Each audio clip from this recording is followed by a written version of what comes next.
Hi hello नमस्कार, स्वागत आहे तुमचं माझ्या पेजवरती। आज मी तुमच्यासोबत माझं मेकअप ट्युटोरियल शेअर करणार आहे। तर मी फर्स्ट लावणार आहे मॉइश्चरायझर, ज्याने आपली स्किन खूप जास्त मॉइश्चर आणि हेल्दी दिसते। तर हे जे मॉइश्चरायझर आहे हे मला डर्मॅटने दिले, ते मी लावते। तुम्ही तुमच्याकडे असेल ते यूज करू शकता। त्यानंतर मी लावते स्ट्रोक क्रीम, ही आहे माझी NYBची, तुम्ही कोणतेही यूज करू शकता।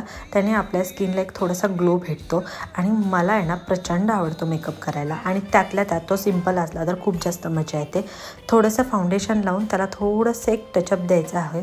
मला थोडं बाहेर जायचं होतं एका बड्डेसाठी, त्यामुळे मी एकदम लाईट मेकअप करणार आहे। अजिबात डार्क मेकअप नको आहे मला, जेणेकरून तो नॅचरल दिसला पाहिजे।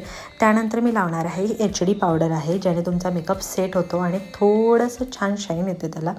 आणि त्यानंतर मी लावणार आहे हे थोडं ब्लश आहे, जे एकदम नॉर्मल आहे, असं कुठल्या ब्रँडचं नाही आहे। त्याच्यानंतर मी लावणार आहे मस्करा, जो आहे झुडिओतून घेतलेला, पण तो खरंच खूप भारी आहे, त्याने खूप छान दिसतात लॅशेस। त्यानंतर मी लावते हे काजळ, काजळने तर डोळे खूप सुंदर दिसतात आणि थोडे ब्रॉड दिसतात डोळे, सो मला काजळ तर प्रचंड आवडतं। त्यानंतर मला खूप जास्त आवडतं ते म्हणजे लिपस्टिक, आणि ही लिपस्टिक आहे इनसाईडची, आणि ही खूप डार्क आहे पण इतकी सुंदर दिसते ना लावल्यावरती। कोणत्या पण अटायरवरती तुम्ही ती लावून छान दिसते, त्याला काही हेच नाही। त्यानंतर माझा तयार झाला आहे हा लूक। मी कशी दिसते हे मला नक्की सांगा। आणि माझे जे केस आहेत ना, ते मी मेक मी बोलच्या स्ट्रेटनरने स्ट्रेट केले होते नुकतेच, त्यामुळे ते खूप सुंदर दिसत होते। आणि हा माझा आहे नॅचरल लूक, कमेंटमध्ये नक्की सांगा।